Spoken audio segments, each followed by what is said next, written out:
Today, we're going to jump into a really powerful idea, one that's been a source of incredible comfort for centuries, this concept of having a constant, unwavering advocate for us up in heaven. We're going to break down what that really means, pulling from some classic theological thinking. I mean, you know that feeling, right? Wishing you had someone powerful in your corner, someone to speak up for you when you just feel powerless? Well, the idea we're digging into today takes that very human desire and blows it up to a cosmic scale. All right, so first things first. We've got to get on the same page with our terms. When this 17th century source talks about intercession, what are they actually talking about? It's a word we hear a lot, but this specific meaning here is absolutely key. Now, this is where it gets really interesting. Look at this definition. Notice it's not described as some kind of desperate begging or pleading. It's defined as Christ's gracious will. It's this active, powerful desire that's totally rooted in the finished work of his sacrifice. So it's less of a please, please, please, and more of a here's what's already been accomplished.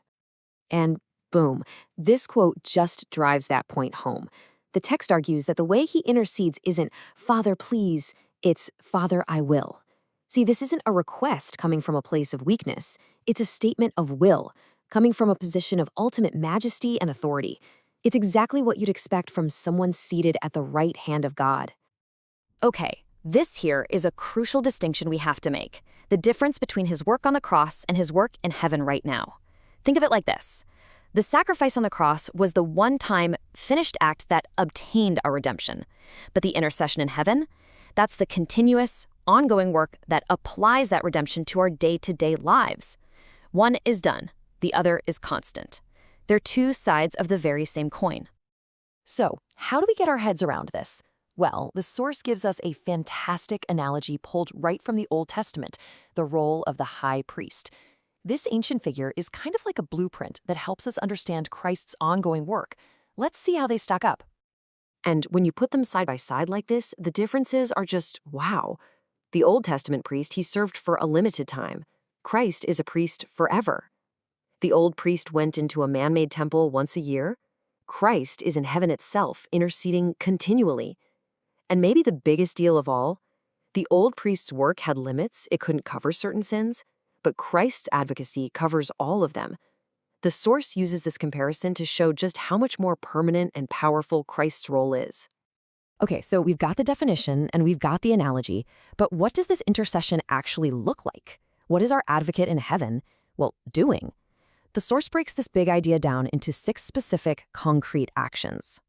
Let's just walk through this. It kicks off with him presenting himself as our official representative. Then he presents his merits, that perfect sacrifice, as the full payment for everything we've done wrong. And based on that payment, he presents his will for our salvation. Now from there, it gets super personal. He presents us, carrying our names right before God. He even takes our messy prayers, our flawed efforts, and he purifies them, making them acceptable. And then finally, he presents our plea, basically shutting down any and all accusations against us.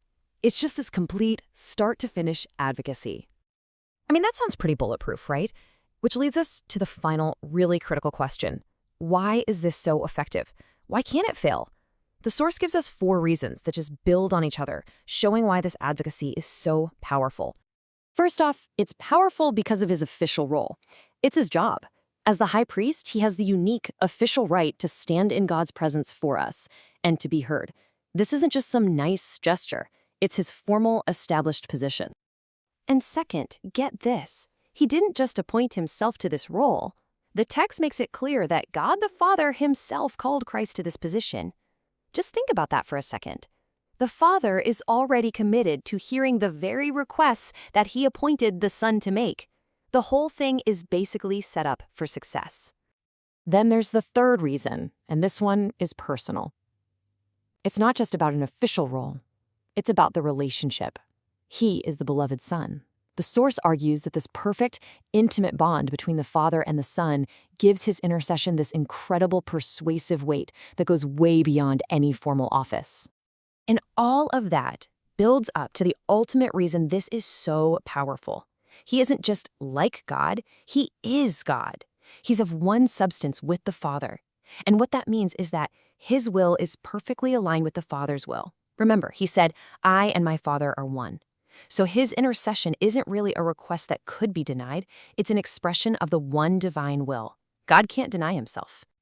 So, we'll leave you with this to chew on. If everything we've just walked through is true, if there really is a perfect advocate presenting a perfect sacrifice and constantly applying it with a will that cannot be denied, then what does that imply about failure? What does it say about our struggles, our mistakes, and ultimately our security? It's a pretty profound question that flows right out of this whole powerful idea of the advocate in heaven.